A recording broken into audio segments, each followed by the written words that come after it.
Welcome student. आज हम perimeter पढ़ेंगे मैथ्स में, ज्योमेट्री में। तो सबसे पहले समझ लेते हैं पेरीमीटर क्या चीज़ होती है।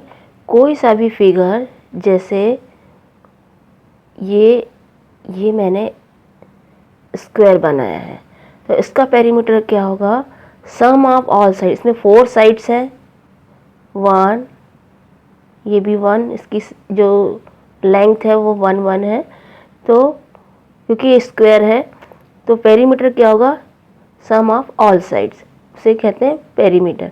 तो perimeter is the total length of the boundary of a close figure. किसी भी क्लोज फिगर में टोटल जो लेंथ है बाउंड्री की, वो पेरीमीटर कहलाती है। Unit of perimeter is same as unit of its side. Side जो है, जैसे ये इसकी यूनिट सपोज सेंटीमीटर है, तो उसका पेरीमीटर भी हम उसकी भी यूनिट, पेरीमीटर की यूनिट वो भी सेंटीमीटर में होगी। यदि साइड मीटर में है तो उसकी यूनिट भी, उसका जो पेरीमीटर है उसकी यूनिट भी मीटर में होगी।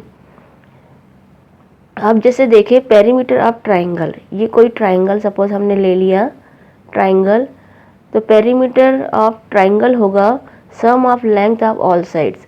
सपोज ये 2 सेंटीमीटर है, ये 3 सेंटीमीटर है और ये 4 सेंटीमीटर है। तो जो पेरीमीटर होगा sum of length of all side, तो हम तीनों साइड जो है उसका सम कर देंगे, यानी प्लस कर देंगे। तो ये पेरीमीटर इज इक्वल टू हो जाएगा 4 + 2 + 3 सेंटीमीटर। तो आपका इस ट्राइंगल का पेरीमीटर हो जाएगा 4 5 6 6 3 9 सेंटीमीटर। और इसकी जो साइड की यूनिट सेंटीमीटर थी, तो पेरीमीटर की भी यूनिट सेंटीमीटर होगी। ये हमें खास ध्यान देना है। तो perimeter of triangle sum of length of all sides. देखें उसके बाद पेरीमीटर ऑफ रेक्टेंगल। ये rectangle means opposite sides are equal. ये साइड इस साइड के इक्वल है और ये साइड इस साइड के इक्वल है। सपोज ये यदि लेंथ है तो ये ब्रेड्थ है, तो 2 मल्टीप्लाई, क्योंकि यहाँ पे लेंथ 2 है तो लेंथ के बाहर मैंने 2 ले लिया है और ब्रेड्थ भी 2 है, तो दोनों में कॉमन करके 2 बाहर ले लिया है। इट मीन्स लेंथ 2 है प्लस ब्रेड्थ भी 2 है। तो पेरीमीटर क्या होगा? सम ऑफ ऑल साइड्स, यानी 2 लेंथ और 2 ब्रेड्थ, इन दोनों का सम मल्टीप्लाई 2, ये पेरीमीटर हो जाएगा। इसमें चारों साइड्स आपकी आ जाएगी, 2 लेंथ आ जाएगी और 2 ब्रेड्थ आ जाएगी। तो पेरीमीटर ऑफ रेक्टेंगल हो जाएगा 2 मल्टीप्लाई लेंथ प्लस ब्रेड्थ। वैसे ही हम देखें ज़रा पेरीमीटर ऑफ स्क्वायर, जैसे मैंने स्टार्टिंग में समझा दिया था। तो लेंथ ऑफ 1 से चारों साइड इक्वल होती है, स्क्वायर में चारों साइड्स इक्वल होती है, तो 4 × लेंथ ऑफ 1 साइड। वैसे ही पेरीमीटर ऑफ रोम्बस में देख लेते हैं। तो लेंथ ऑफ 1 साइड, इसमें भी चारों साइड इक्वल होती है, तो लेंथ ऑफ 1 साइड × 4, ये हो जाएगा पेरीमीटर ऑफ रोम्बस। अब हम इसे किसी एक एग्जांपल से समझते हैं, पेरीमीटर को समझते हैं। तो जैसे क्वेश्चन दिया हुआ है, find the perimeter of triangle. किसी ट्राइंगल का पेरीमीटर निकालिए, whose length of all side, जिसकी जो लेंथ है साइड्स की वो दी हुई है रिस्पेक्टिवली, जैसे 10 सेंटीमीटर, 8.5 सेंटीमीटर और 6 सेंटीमीटर। ट्राइंगल शेप है 10 सेंटीमीटर साइड है, 8.5 सेंटीमीटर साइड है और 6 सेंटीमीटर साइड है। तो द पेरीमीटर ऑफ ट्राइंगल हमें पता है कि सम ऑफ लेंथ ऑफ 3 साइड्स, तीनों साइड का सम पेरीमीटर के इक्वल है।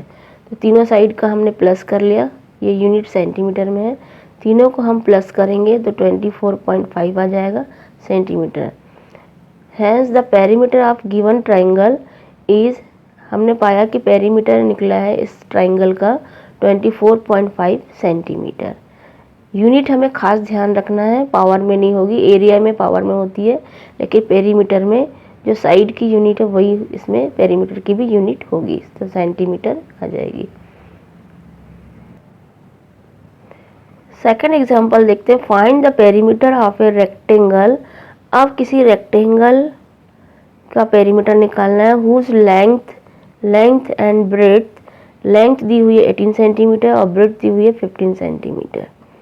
तो द पेरीमीटर ऑफ रेक्टेंगल मैंने अभी बताया था, रेक्टेंगल के पेरीमीटर निकालने का फार्मूला होता है 2 multiply in bracket length plus breadth, यानी क्योंकि रेक्टेंगल शेप ऐसा रहता है, अपोजिट साइड्स आर इक्वल, ये L है तो ये भी L होगा, ये B है तो ये भी B होगा, इसका मतलब लेंथ भी डबल है और ब्रेड्थ भी डबल है। तो लेंथ 18 है, ब्रेड्थ 15 है, तो मल्टीप्लाई 2 लिख देंगे क्योंकि दोनों 2 बार है। तो 2 मल्टीप्लाई इन ब्रैकेट 18 प्लस 15 और यूनिट इसकी सेंटीमीटर में दी हुई है, ये सेंटीमीटर। तो 18 प्लस 15 हो जाएगा 33 और इसका 2 से मल्टीप्लाई करेंगे तो ये आ जाएगा 66 centimetre. Hence the perimeter of a rectangle is 66 centimetre. Next example देखते हैं।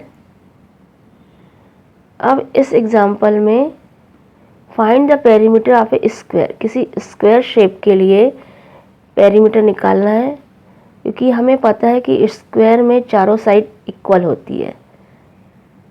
तो ये दी हुई है 6.5 सेंटीमीटर, तो चारों साइड इक्वल होगी, ये भी 6.5, ये भी 6.5 और ये भी 6.5, इसलिए ये एक साइड दी हुई है, सेंटीमीटर यूनिट है इसकी। तो the perimeter of square is equal to 4 into length of one side. तो हम इसे इस चारों साइड को सम करने की अपेक्षा इसको इस फार्मूले से भी सॉल्व कर सकते हैं, 4 into length of one side, या चारों साइड को सम भी करें प्लस भी करें तो भी सेम आंसर आएगा, या वन साइड का 4 से मल्टीप्लाई कर दे तो भी सेम आंसर आएगा। तो 4 इंटू 6.5 सेंटीमीटर, तो 6.5 का 4 से मल्टीप्लाई करेंगे तो 26 सेंटीमीटर आ जाएगा। Hence the perimeter of square is 26 centimetre. इस प्रकार हमने देखा कि स्क्वायर शेप के लिए पेरीमीटर, यदि साइड 6.5 है तो उसका पेरीमीटर आ रहा है 26 सेंटीमीटर। नेक्स्ट देखें example, find the length of wire. हमें वायर की लेंथ निकालनी है। Required to fence a square field, कोई स्क्वायर फील्ड है, स्क्वायर शेप में कोई फील्ड है, whose length of side is 160 metre. क्योंकि अभी मैंने बताया था ये स्क्वायर शेप में कोई फील्ड है, तो उसको फेंसिंग करने के लिए, बाउंड्री बनाने के लिए कितनी लंबाई का वायर की ज़रूरत पड़ेगी, ये हमें निकालना है।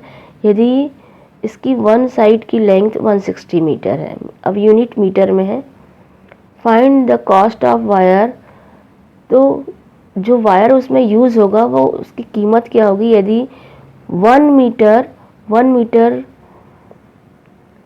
मीटर की कॉस्ट 6 रुपये है, 1 मीटर की कॉस्ट 6 रुपये है, तो जो भी आपका ये पेरीमीटर निकलेगा उसकी कॉस्ट कितनी होगी, मतलब वायर की कॉस्ट कितनी होगी, ये निकालना है। तो हम देख लेते हैं। लेंथ ऑफ वायर दिया हुआ है, वायर की लेंथ निकालना है, इसका मतलब हमें इस स्क्वायर शेप का पेरीमीटर निकालना है। और हमें पता है स्क्वायर ऑफ पेरीमीटर होता है 4 into length of one side. One side की लेंथ दी हुई है 160 मीटर, क्योंकि स्क्वायर शेप है, तो 4 साइड का हो जाएगा 4 इंटू 160 मीटर, तो 640 मीटर आ गया, मल्टीप्लाई किया तो हमने देखा कि पेरीमीटर ऑफ स्क्वायर 640 मीटर है, यानी लेंथ ऑफ वायर हम निकालते हैं। तो कॉस्ट ऑफ वायर पर मीटर, 1 मीटर की कॉस्ट, 1 मीटर वायर की कॉस्ट है 6 रुपीज़। 1 मीटर वायर 6 रुपये में आ रहा है, 6 रुपये में आ रहा है। तो 640 मीटर वायर यदि लंबा हो तो कितनी कॉस्ट होगी, तो 640 का 6 से मल्टीप्लाई कर देंगे तो ये आ रहा है 3840, इतने रुपए में आ रहा है। तो हमने देखा the length of wire is 640 metre, जो वायर की जो लेंथ है वो हमने देखी थी कि 640 मीटर है, और इसकी कॉस्ट आ जाएगी, इसकी कीमत हो जाएगी 3840। इस प्रकार आज हमने पेरीमीटर समझा। किसी भी शेप के लिए, चाहे वो कोई सा भी शेप हो, उसके लिए हमें याद रखना है। जैसे सपोज़ ये एक शेप है, इसका पेरीमीटर निकालना है, तो हमें याद रखना पड़ेगा कि perimeter is equal to sum of all sides, जितनी भी साइड्स होगी उसका हम सम कर देंगे तो वो पेरीमीटर निकल जाएगा। यदि लेकिन क्लोज्ड फिगर होना चाहिए, हमें ये याद रखना है कि फिगर क्लोज होना चाहिए, ऐसा हो शेप, ऐसा हो या ऐसा हो, जैसा भी हो ये, लेकिन जो फिगर है वो क्लोज होना चाहिए।